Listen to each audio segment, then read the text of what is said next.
So Ross, obviously this should have been a big weekend for you, and things didn't work out that way. But tell us how you're feeling and what's going on with the knee and the rehab. Yeah, a bitly disappointed that I'm not fighting, especially being around fight week, getting all that feeling of all the animosity and nervous tension around all the fighters, and I still feel like, oh, it's fight week, do you know what I mean? But I'm not fighting, I'm not getting to compete, not going to go out there and put on a show. So yeah, bitly disappointed. But apart from that, I feel that my knee's getting better, my body's healing up great, and I'm just excited to get back into the training, looking forward to getting back into fight shape, and taking my career to the next step. It seems like it could have been especially disappointing given the way things ended with you and Melvin in October. I mean, this has got to be a little bit different than just an injury where you have to pull out of a fight. This was one where you wanted another shot. Yeah, it's like one of the movies where it cuts too short and you got to wait for another 6 months to the next part of the movie comes out. It's definitely a fight that we both wanted. We've both got unfinished business. We kind of let the fans down, the fight was hyped and billed. Is going to be this amazing fight, which we both know we can put on. Our styles just make a great fight. We both come out, we both look to knock each other out, we both come to entertain, and the fans deserve that, We hyped it up, and unfortunately, the way the sport goes, sometimes it didn't happen, but we know it can, and I'm sure it will in the future. Has this been the worst injury you've had in your career? Well, it's an ongoing injury that now it's sorted, now it's been done, it's fixed, and I'm just looking forward to get back. I hurt my right knee like when I was 19-year-old playing football, and it's just always been niggly and always been bad, and then I really hurt it in the Cole Miller fight, and I didn't really get it fixed properly. I kind of got a half-assed job about it, and just so I could get back to fighting and training as quick as possible. And from then it just carried on, just getting worse and worse and worse, and then it finally went bad in January, and I got the right surgery done now. I'm with the right physio, and I'm recovering good. I feel like I've got a new toy now. I'm not carrying an injury. I feel like I've got my leg back, so it's definitely a blessing in disguise that I'm looking at it now. That I'm fighting healthy again, and I'm coming back to training healthy. It sounds like maybe the good part of getting hurt was that you knew it was coming eventually. Yeah. So you were maybe mentally prepared for it. Yeah, I always knew something bad was going to happen eventually, and it's just the way the sport is, how rough and tough it gets, and it was just a question of time before it did go, and it lasted a while. I mean, I've been in the UFC 5 years now. I fought Cole Miller 3-4 years ago, and it's lasted this while until it did go. So it is what it is. You got to take the highs with the lows, the roughs and the smooths, and yeah, it was a low point at the beginning of the year, but I'm definitely bringing it back. I'm definitely coming back stronger. I mean, what does that do for confidence for a guy like you who had tremendous success with the injury already, and now if it's going to be 100%? Even better, yeah. It's exciting. I want to go back to train. I know I can't, but I want to go back to train and test it out.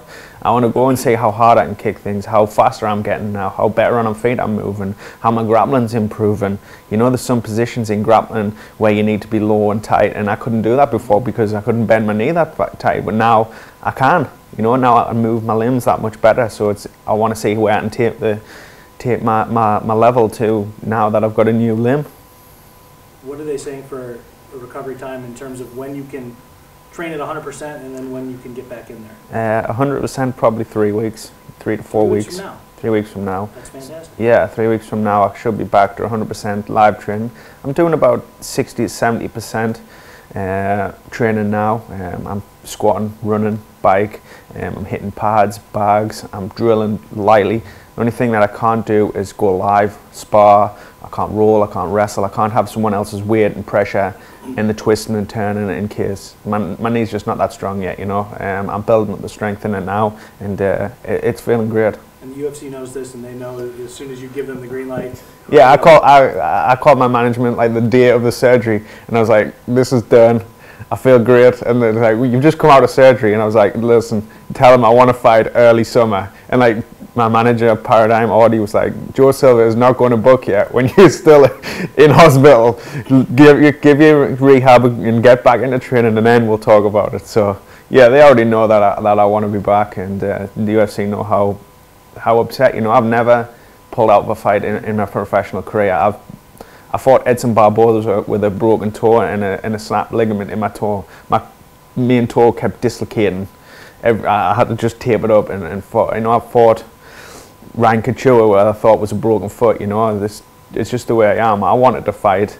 The UFC pulled us out of the fight for what they thought was I wouldn't be able to come perform. So yeah, the UFC know I want to be back soon. They know that I want to come on and put some good fights on for the fans. If the timing was right, would you want to get right back in there with Melvin, you know, in the summer like you said, or does it matter and you know you'll meet him down the road one way or another? Yeah, I'm sure we're going to meet down the road one way, whether he see what happens on Saturday. You know, this is the fight sport. You know, one fight at a time. You know, anything could happen. I'm supporting Melvin this weekend. I'm rooting for him. I want him to do well because it just makes our fight even bigger. I'm ready to do it. I know he likes to be active.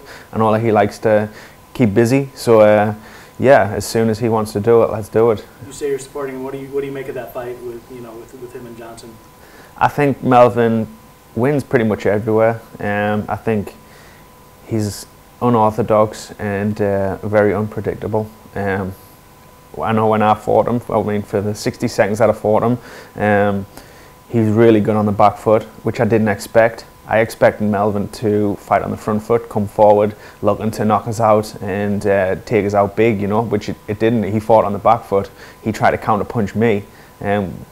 So I think maybe he's going to go a round or two. I think he's just going to catch Johnson coming in. He's so explosive and so fast that just the shortest of shots to catch him, you know, and he's got killer instinct. Once he feels someone hurt, he's just on you, and he never lets off, you know. That's why he's got so many knockouts, you know. He's just relentless with that, so I think he's just going to catch him coming in a little bit too soon. And obviously we've got a pretty big one in the main event, a guy you know pretty well.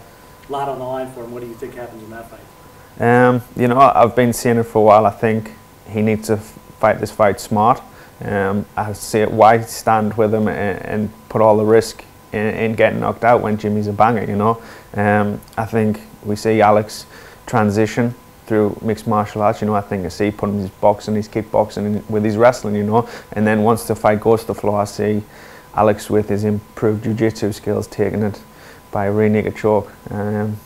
Maybe late first round, second round. I know Jimmy's super aggressive, super tough, and he's got great clinch. But I think Alex just beats him everywhere, just with the transitions and the level of what he's competing at and where he's training at now is at a different level to Jimmy right now. Were you able to see him a lot during his camp for this, or with your injury were you not? Yeah, I was actually planning on going out, spending a few weeks in Sweden with Alex for this fight camp and training together, but unfortunately I got hurt and I didn't go out. But I've been speaking to him and his coaches, and obviously Eric Del Fierro, my coach. We speak all the time together, and yeah, it sounds like he's had a great camp. He's brought some new good Muay Thai guys in, so he seems fit, ready, and yeah, I'm excited to watch him go out there and do it.